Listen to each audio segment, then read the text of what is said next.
more important than this one, and I'll tell you what, it's almost close. That's how big this is today. But the great, big, beautiful, I added the word great, I used the word. The great, big, beautiful bill, it's going to be one of the most, I said it this morning to a group, I think it's one of the most important pieces of legislation ever signed, ever approved. So it's going to be something very special. Thank you very much.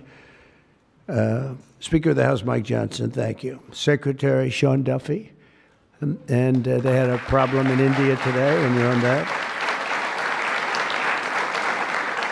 Sean's doing a tremendous job. Secretary Chris Wright, everybody said you'd never be able to get him. He's the most talented man, they say, in the oil and gas industry. I'll let you know in about 2 years if that's true.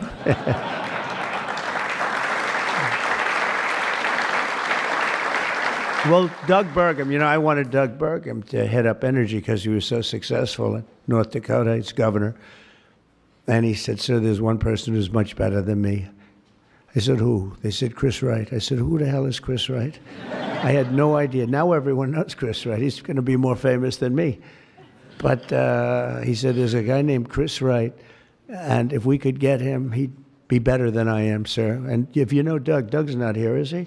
If you knew Doug, he's always working someplace. But if you knew Doug, you'd know that he doesn't say that often. And he did. And Chris, you're doing great. But I don't like the oil prices have gone up just a little bit over the last few days. I was going to call and it just really starts screaming at you. Are we okay? Nothing wrong, right? It's going to keep going down a little bit, right?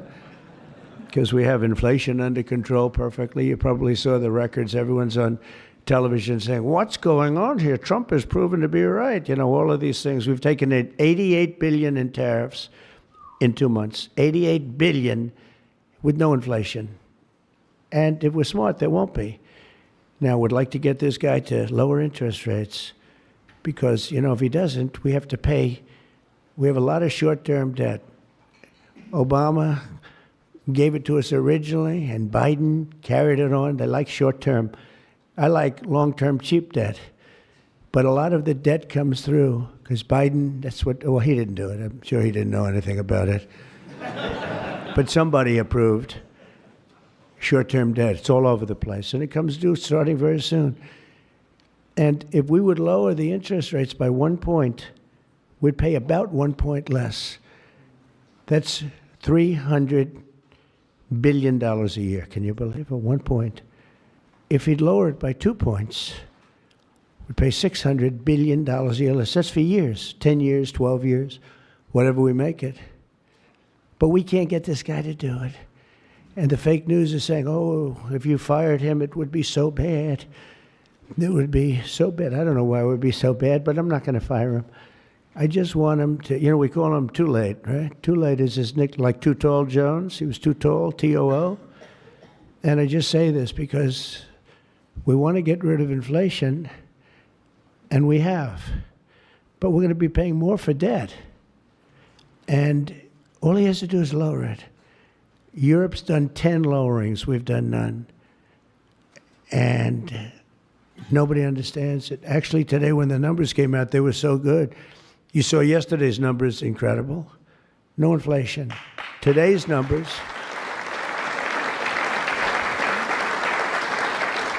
Today just came out, same thing, no inflation. They're all shocked. All these guys are watching from business, CNBC, and all of these different networks. Maria Bartiromo actually got it right. She's been getting it right for a long time, that one. I hope she's appreciated. And Joe Kiernan's been very good at CNBC, I must tell you, but other people aren't so good. But I will say that they can't believe what's happening. But if I could, because we can discuss, we get a lot of press, we get a lot of cameras rolling right now. Not that I like doing it, because I don't.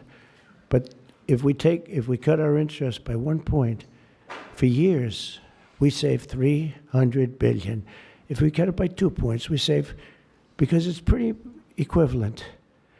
We're going to spend $600 billion a year, $600 billion, because of one numbskull that sits here. I don't see enough reason to cut the rates now. And the problem he's got is that, and I explained to him, look, if inflation went up, cut your rates now. There's no inflation. We got it down. We got prices down. We got gasoline down. And you'll keep it going down. But gasoline's down. We drill, it's drill, baby, drill. That's why it's going down. But we're all that. But think of it. I said to him, he was in my office a couple of days ago. I said, if you think there's inflation, let's find out. Because I think we're going to keep it down. I think gasoline's going to be so far down. Oil, energy, it's so much energy. We have so much energy, we don't know what to do with it. But let's say there was inflation in a year from now. Raise your rates. I don't mind. Raise your rates. I'm all for it. I'll be the one I'll be calling you. He'll be too late for that too. But raise your rates. You don't have to keep them up here. If it's going to go up, I'm okay with you raising, but it's down. And we're going out to financing. And I may have to force something. Somebody said, who's the genius that thought of that? I said, it's me. Unlike Biden, I stay awake at night thinking about how to save our country. He was much better at sleeping than me. He could sleep on a beach. He could sleep on a beach with cameras rolling. I can't do that. But I had an idea. I gave it. They said, this is really, we'll go short term for a year. Let this guy get out of office. Somebody will come in, cut it a couple of points, and we'll save ourselves $7, $8, maybe even $900 billion a year. What is he doing? Why doesn't he lower these rates? And with that, we'll get on to the California standard, which is a disaster, okay? So, Chris Wright, you're going to get the numbers down. Thank you very much.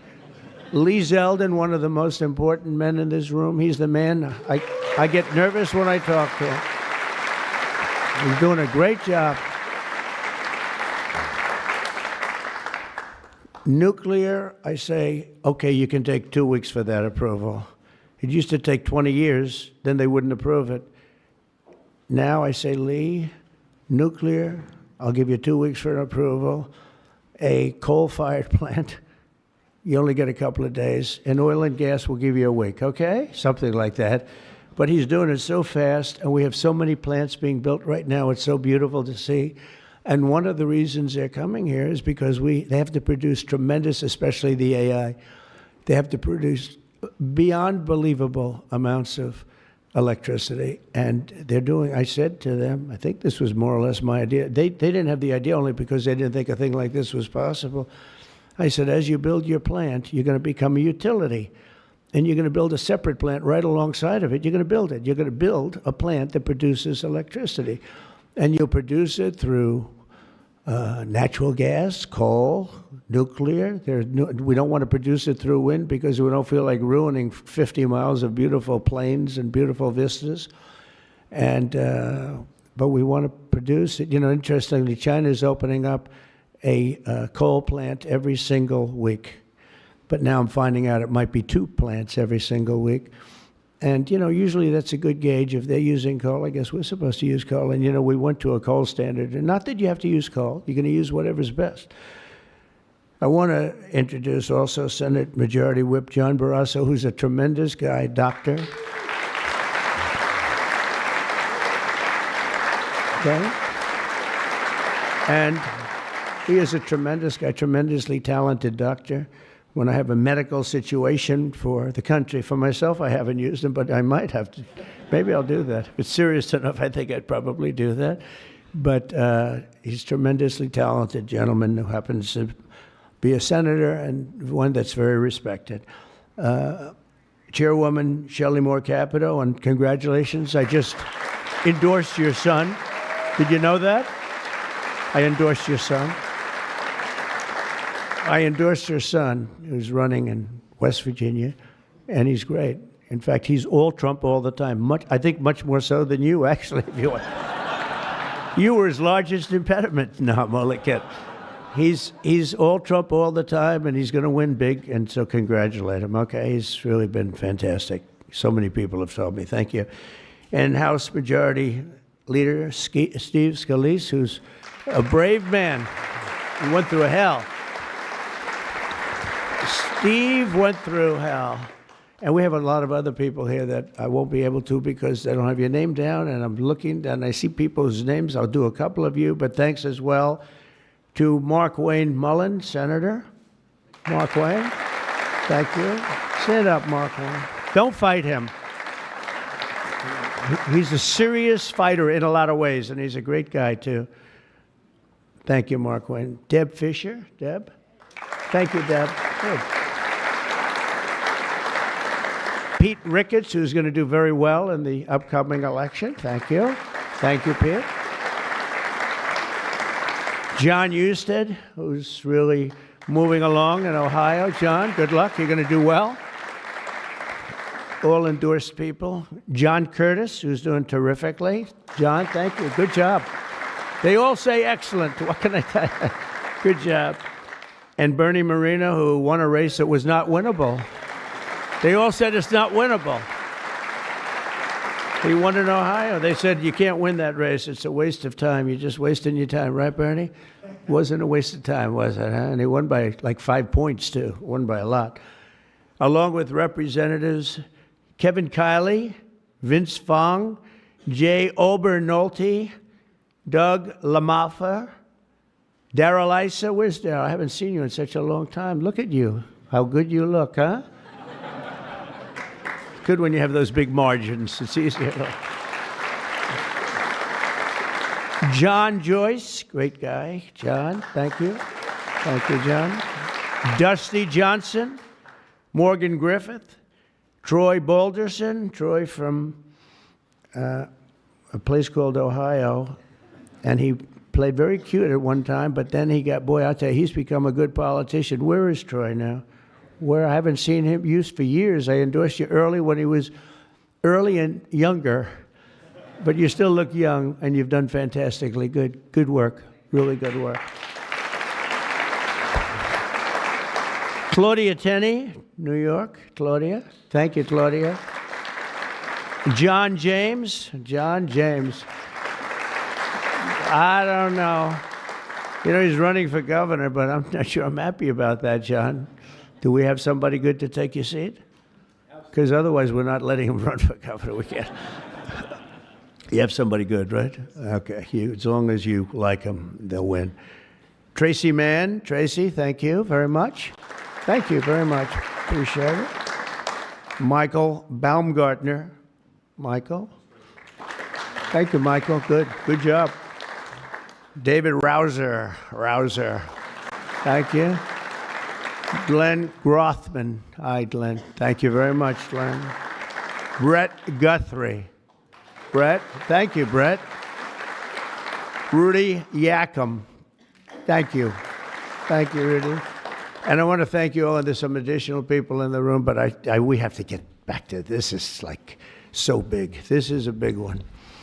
Under the previous administration, the previous administration, I could go point after point, everything they did, open borders, men playing in women's sports, transgender for everybody, let's go transgender.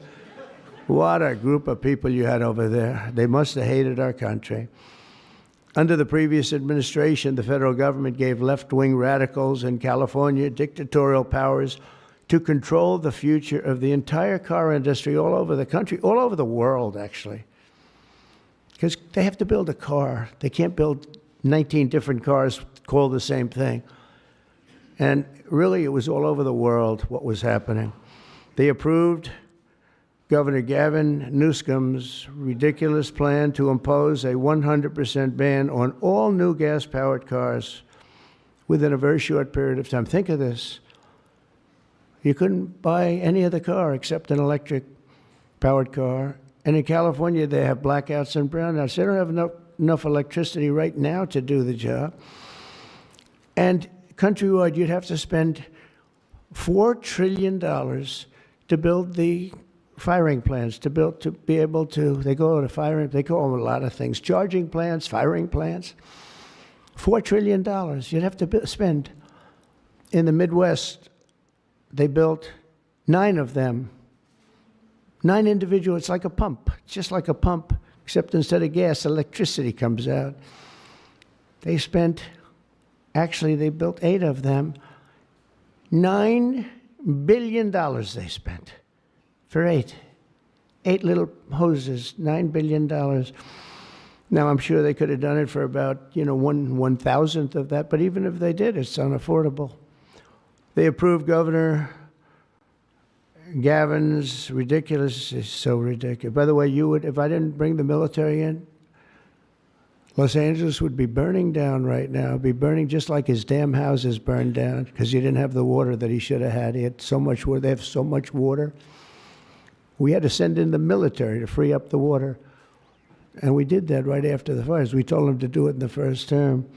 But just like that ridiculous plan, this is a plan to ban, think of it, a plan to ban 100, and they call it the 100% ban on all new gas-powered cars and abolish 75% of the gas-powered trucks. 75%. The trucking industry saw me. They said, sir, it doesn't work. Number one, the trucks are so heavy. They're 2.5 times heavier than a diesel-powered truck. So one of the big truckers owns 28,000 trucks, big company, tremendous company. He said, I go out of business immediately. I'm not going to play games. I mean, he said, did you explain these things to the government officials? Like the truck weighs 2.5 times more than a regular truck, a gasoline-powered diesel. And he said, based on that, we have to rebuild every bridge in the United States of America because it wasn't designed to hold cars and trucks that heavy because the batteries are very heavy. They're, probably lead, but they have a lot of things in those batteries that weigh a lot. But it's 2.5 times. It's a simple number, 2.5 times. And if you want to do this, you have to spend trillions and trillions of dollars on rebuilding every bridge in the United States, and I guess throughout the world, because they do follow us. And the big rig buses and even cement trucks, they want to abolish certain categories of truck, but they want to go 75% of all of these trucks have to be abolished almost immediately. I mean, the time is just crazy. And they don't go far. Another little problem. With a tank of diesel, you can go from New York to Los Angeles if you want to go to Los Angeles right now. But New York to Los Angeles, and you can go back a little bit. With the electric truck, you'll stop approximately 6 times. Enjoy your stop. And the truckers saw me, and I said, did you just explain this? Because this is like, if you explain it, if a person's reasonable for that, he said, we explained it, they didn't care. They said, we're going all electric. They can't be stupid because anybody that can cheat on elections like them is not a stupid person. But they must hate our country. But I said to this big trucker, he said, sir, I've been buying trucks my whole damn life. He's a rough guy, smart guy. He said, I got thousands of them. I've been buying them for 50 years. And every single year they got better. They got more efficient, they got bigger, they got stronger. I build apartments in my trucks now for the drivers. I said, what's an apartment? That's on the cab. They put this in. And sir, I know you like luxury, but you wouldn't mind living in one of these. I said, maybe I would, maybe I wouldn't. I mean, it doesn't sound too appealing, but I said, so what's the problem? He said, so I noticed one thing. For 50 years, every single year, one thing happened. They got better. They got stronger, they got more efficient, they got faster. They could carry any load. If we went to this standard, we'd go back beyond 50 years. They wouldn't go as far as a truck from 50 years ago. It would be too heavy and have all the other problems. He said, we'd be going backwards. We'd be taking a trucking industry, would be starting all over. But actually, it would be worse because it was better 50 years ago than. So I said, what are you going to do if I don't win this election? This was before the election. He said, you don't win the election, I'm going to close up my business because I'm not going to lose he said, I'm not going to lose my ass. I know exactly what's going to happen. It's going to be a catastrophe. It's the craziest thing I've ever heard. They're making you buy stuff that doesn't work. It's no good. It doesn't work. And I'm all for electric. If you want to buy electric, you can buy electric. Cars are great. If you buy the right ones, cars are great. And you should be given the option, buy the electric car, buy a gasoline-powered car, buy a hybrid. Probably not hydrogen, because hydrogen has a tendency that when it blows up, you're gonzo. It's over. They find you 75 yards down the road, you know. Where is he? Well, I think that's him, but I'm not sure. So, you know, they said, we think we can solve the problem. I said, that's not good enough when they think. No, it sounds like it's quite severe. If it doesn't work, Steve, it'll work most of the time, but if it doesn't, it's over. It'll make your accident look like peanuts compared. You wouldn't be around, I'll tell you, because it's pretty bad. But some people like it. I don't know. Let's see what happens. But I would say it's off to a bad start. But because of the size of California's population and the fact that 17 other states follow California, that's the problem. 17 other states follow California.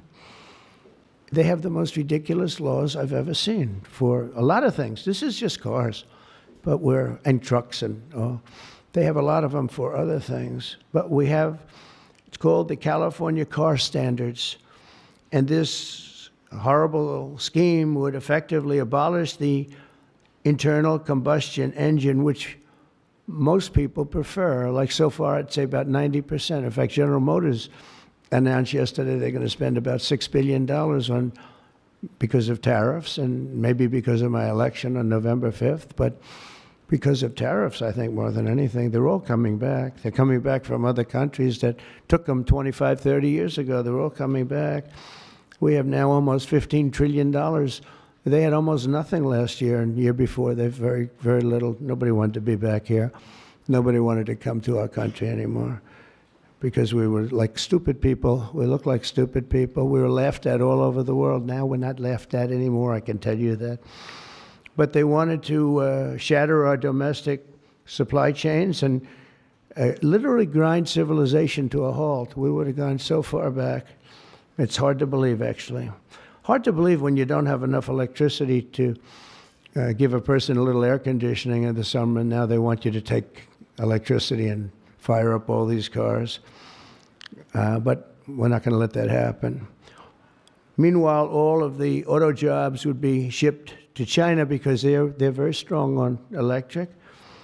And it lives off an estimated 200,000 American auto workers would be destroyed. It's one of the reasons I did so well with the United Auto Workers. And now I'm really doing well with them. I did phenomenally with them. No Republican ever got any numbers like I got. In the Teamsters, too.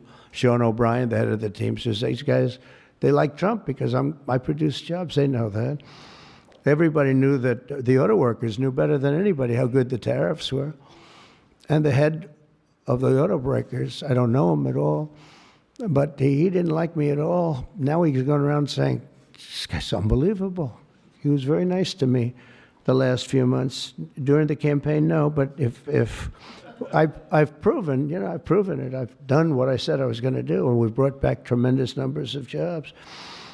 And you're having auto plants built all over the country, all over. There's never seen anything like that. They're leaving from Mexico. They're leaving from Canada. They're leaving from other parts of the world. If they want a Mercedes-Benz, you're going to have it made here. It's okay to have a Mercedes, but they're going to make it here. Otherwise, they're going to pay a very big tariff. They already are. That's one of the reasons we have $88 billion.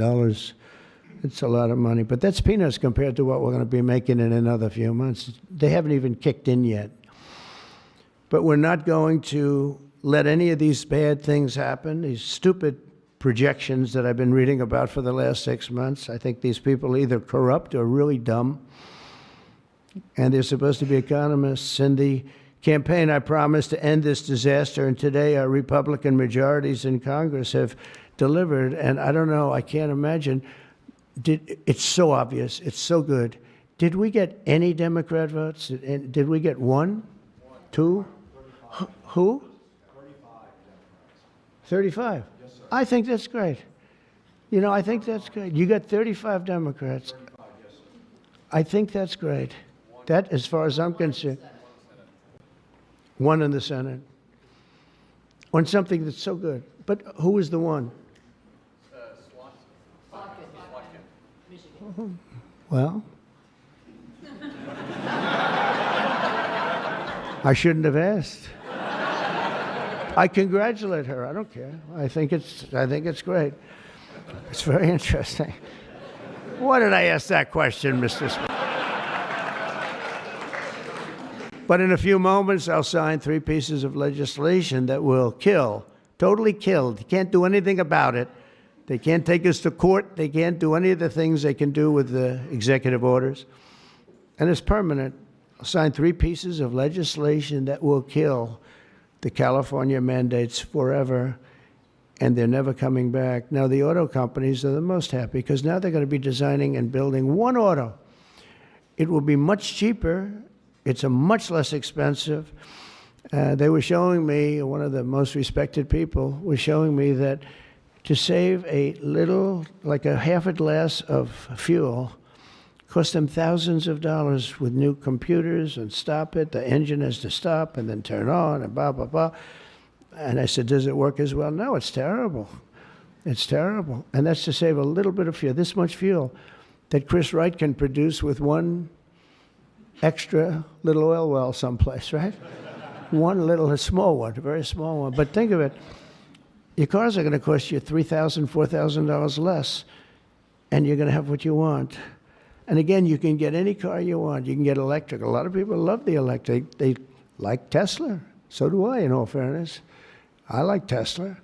And I like others too. But I also like combustion engines. And there are reasons for a lot of things. When I was in Iowa, we had an unbelievable victory, if you remember. Remember? That was nice. You won by like so much, nobody even talked about anything else. But that was a great victory. But it was unbelievably cold that night. And I was going to watch my victory in the area where I was going to make a speech. And the whole place was littered with cars. I said, what happened? They were electric cars, and they don't work in cold. I said, I didn't know that. And they don't work in extreme heat either. Other than that, they're wonderful. But no, but if you're in a cold climate, how do you do that? But they're electric cars, and I noticed that, and then I didn't pay much attention because we won by about 65 points. So I was more interested in that. But I do remember that scene. I said, what the hell is going on over here?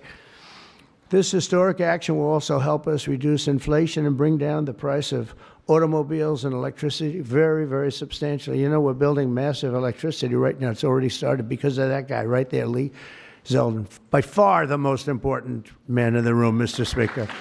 Stand up, Lee.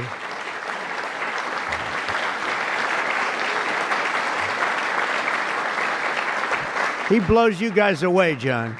He blows the politicians away. I'm sorry right now. He's a great politician. He almost won for governor in New York, which is just missed by a few points.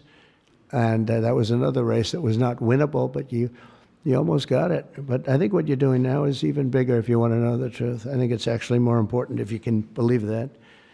Under the previous regime, car prices skyrocketed as a direct result of the mandates. These mandates, this nonsense that you had to do. And they had so many other rules and regulations that the car companies who are here today appreciate that. And Susie Wiles is here today. Stand up, Susie. Most incredible woman. Most powerful woman in the world, they say. She's the most powerful. She was rated the most powerful woman in the world. Susie Wiles. One phone call and a nation is destroyed. She could destroy 5 nations with 5 calls, and she's doing a great job. More importantly, right? Doing a great job. Nobody like. Energy prices would likewise soar as a radical left forced more electric vehicles onto the grid while blocking approvals for new power plants. They want to block the approvals. They want you to have a car with electric, but they block the production of the juice that runs the cars, and all of them, all forms of cars. It's just the craziest thing. We're in a different sphere now. We're in a whole different planet right now. The result would be rolling blackouts and a collapse of our power systems. We'd have a total collapse. You couldn't do it. You couldn't even do it. Think of it, they're forcing you to do something, and they want you to do boats also. I assume boats are being covered by this, and boats, they want you to go all electric, and the batteries are so heavy, the damn boat practically doesn't float. I used to have a lot of fun talking about that one on the tours. We'd talk about it. And I said, what would happen if the boat sank? Because we went to North Carolina, South Carolina, we visited boat factories, unbelievable guys. And they said, sir, we have one problem. They're forcing us to go electric for the boat. I said, how's it going to work? The boat will not float, sir. It's so heavy. And it won't go fast, and lots of other. And I did ask him a question, because I have a lot of background. My uncle was a big shot at MIT, the smartest guy. He never had a smarter guy. And I guess I have a little of that. My first question was, what would happen if the boat sank? Do you get electrocuted? Remember I said that? And I used to be decimated by these people back here, right? I used to be decimated. They'd say, what kind of a crazy question is that? So I'm actually serious. What happens if you're in an electric boat and the boat is going down? You're in trouble, Susie. And I used to say, remember, I'd get decimated. The audience loved it, but the press would laugh at it. I said, so if I have my choice of going down, we're jumping 5 or 6 yards away from the boat, but there's a shark there. What do I do? You know what I said? I'd rather be electrocuted. I said, I'll take electrocution every single day. But actually, he said, nobody's ever asked me that question, sir. He makes boats. Nobody ever asked me that question. This is really an unusual question. He said, and honestly, I don't have the answer. He wasn't able to. I said, don't worry about it. If I win, you won't have to worry about it. But today we're saving California, and we're saving our entire country from a disaster. Your cars are going to be thousands of dollars less money. And even the ones that, if you buy electric, we're not going to make you do certain things that are just a waste of money and just time-consuming waste of money. They make you do things that are no good for anybody, make the car worse, and make it much more expensive. Over the past 5 months, our administration and Republicans in Congress have fought for the American auto worker and for Teamsters and for, by the way, right to work. We have them all. We have, we just call them just workers. We fought for workers like no one has ever fought before. I understand that. It's why we won. We won with workers. We won with young people. I just saw with TikTok, I was #1 on TikTok in its history. Can you believe that? So I guess I like TikTok. That's why they're saying, are you saving? And we probably will save TikTok, actually. But on my first day in office, I ended the Green New Scam and abolished the EV mandate at the federal level. We abolished it, which is basically that everybody will be driving an electric car within a very short period of time. Now I know why Elon doesn't like me so much, which he does, actually. He does. And he never had a problem. It's very interesting. This is not something new. This has been there from day one, Speaker, right? We're going to abolish the EV mandate. And Elon still endorsed me because, honestly, he never, ever spoke to me about that. And I used to say, I'm amazed that he's endorsing me because that can't be good for him. I'm abolishing the EV mandate. And I once asked him about it. You never talked to me about that. He said, well, as long as it's happening to everybody, I'll be able to compete. It was a very interesting answer. I thought it was a very honest answer, to be honest with you. And I talked about it, that incredible, you would have thought he would have been, from day one, you got to make sure you don't do the EV mandate, the abolishing, and never did. Very honest in that sense. And he did say to me, I actually asked him because it was like really strange how I'm with him. He's very, a friend of mine, and he makes electric cars, and we're saying you're not going to be able to make electric cars, or you're not going to be forced to make all of those cars. You can make them, but it'll be by the market, judged by the market. And that's what he said. He said, as long as I'm on the same plane as everybody else, we're going to do good. We make a better product. I said, that's very cool. It's very cool. That was my answer. After that, he got a little bit strange, but I don't know why, over much smaller things than that. As part of the One Big Beautiful Bill, we'll also further slash the funding for the Green New Scam. As you know, it's the greatest scam in history, saving American taxpayers hundreds of billions of dollars. The windmills are killing our country, by the way. The fields are littered with them, junk. They're littered with them. and they get older, and they get rusty, and they get bad, and they get... This is other countries also. It's the greatest scam in history. It's the most expensive energy you can buy. They're ugly. A friend of mine comes from Minnesota. He's been in New York. He hit it big. He's a very successful guy, actually. And he wanted to go back, see his mother who's not well. And he went back to Minnesota. Hasn't been back there in 20 years.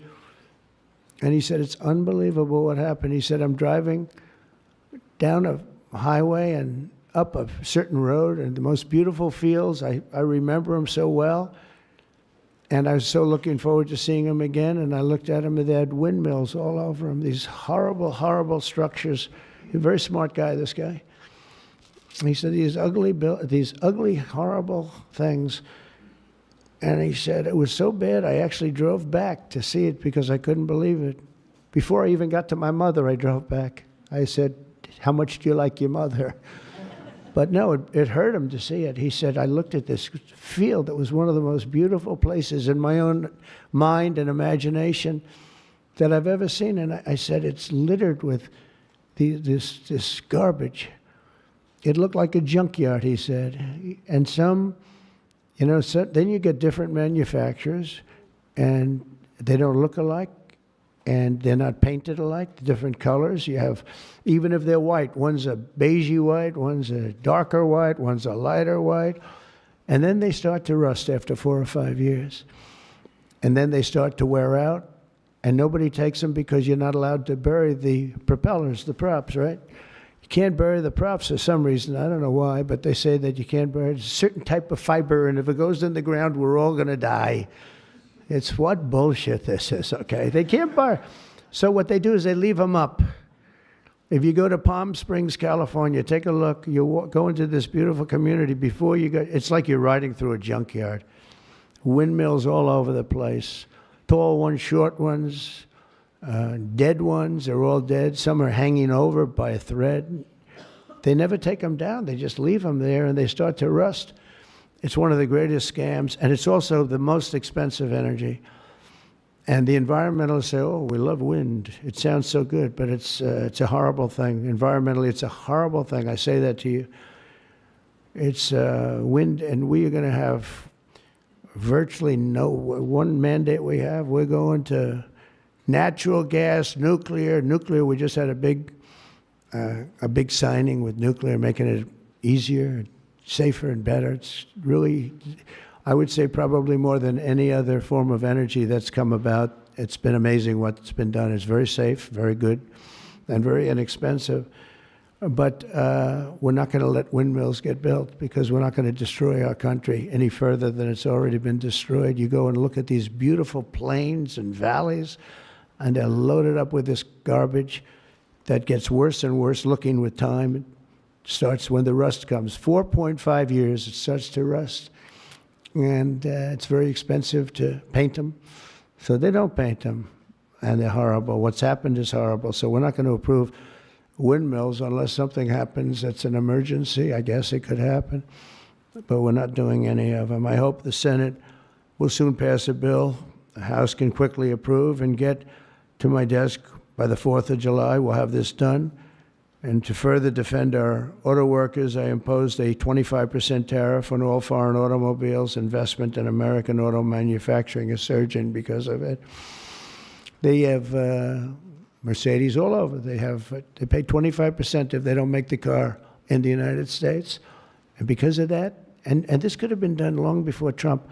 This could have been done by any one of the presidents. I did it with China. The reason you don't have Chinese cars here is because I imposed it my last term. I actually asked the question. I said, do we have any Chinese cars here? No. Why? Because you imposed a 25 or 27.5% tariff on Chinese cars. So they're not coming here, but they are going to Europe all over the place. But I love China. We just made a deal, and I respect President Xi a lot. And we made a deal that's good for both countries. The deal we made with China, good for both countries. Going to be a lot of money made, and it's going to ultimately open up China, which is the ultimate thing. And I'm going to be working with President Xi. We had a long talk about it. And that's going to be good for China. It's going to be good for us. But we're going to be opening up China. That's bigger than what we signed. And I think Had we not signed it, that wouldn't be happening. It's going to happen. It's going to happen fairly soon. But to further defend our auto workers, I imposed this 25% tariff on all foreign automobiles and investment in American manufacturing and auto manufacturing. All manufacturing is surging. And I might go up with that tariff in the not too distant future. The higher you go, the more likely it is they build a plant here. Ford has just announced that it's going to invest $500 million in some of the things involved in what we just did. General Motors is going to spend $4 billion. They just announced that yesterday. Stellantis announced that it's going to reopen its Belvidere assembly plant. That's good. I know the plant very well. Had a lot of problems. They're going to spend $5 billion. And Hyundai announced that it will invest $21 billion in America. They wouldn't have invested 10 cents if we didn't have tariffs, including for manufacturing American steel, which is doing great. American steel is doing great now because of what we did.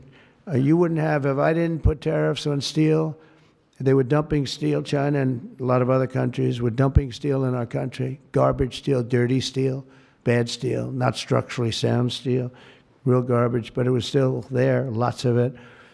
And if I didn't put tariffs, I put 25 and 50% tariffs on steel, right? John James would put tariffs on steel, and we were doing great with steel. Now we're really doing great. A big investment is being made in Pennsylvania. You've been reading about it. They're going to spend $17 billion on U.S. steel. And all the steel workers wanted it. And we have a golden stock. We have a golden share, which I control or president controls. Now, I'm a little concerned whoever the president might be, but that gives you total control. It's 51% ownership by Americans. And we have a company, a great company, Nippon. They're coming in from Japan. They're going to spend $17 billion. And somebody said, well, what happens if it doesn't work out? I said, they spent $17 billion. We can't put it on a trailer and drive it to Japan. This is a steel mill. You know, some businesses you can move. You move your office, and that's where the business is. With this business, they're spending 17, think of that, 17 billion. They're going to have them all over the country.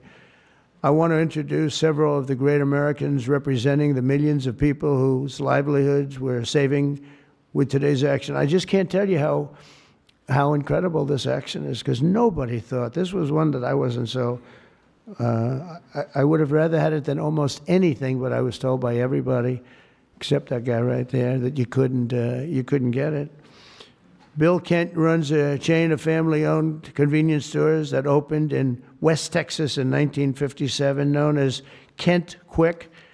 And Bill, if you could come up and say a few words about what the signing means to you, please.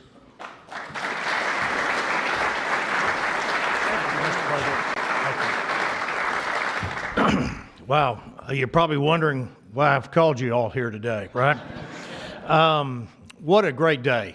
From my perspective, I'm in the convenience store and petroleum marketing business, and what this does is it gives us freedom. It gives the consumers freedom to pick what kind of car they want, but more importantly for us, it gives us the ability to plan going forward, because with mandates, we were forced to have to look at putting in infrastructure that frankly is extremely expensive and doesn't give you any return. So this allows us, it's going to free me up and our companies up to invest in what people want, in the cars they want, and it's a great day. So, Mr. President, Congress, thank you, Steve, everybody, thank you so much. Thank you.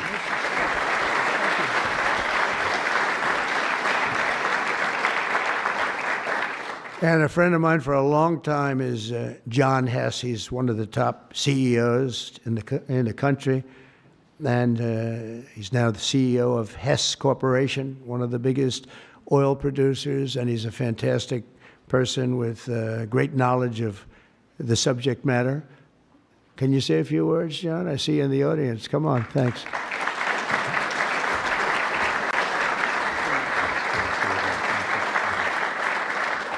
Hi, I'm John Hess, and CEO of Hess Corporation, a proud producer of oil and gas in North Dakota and the Gulf of America.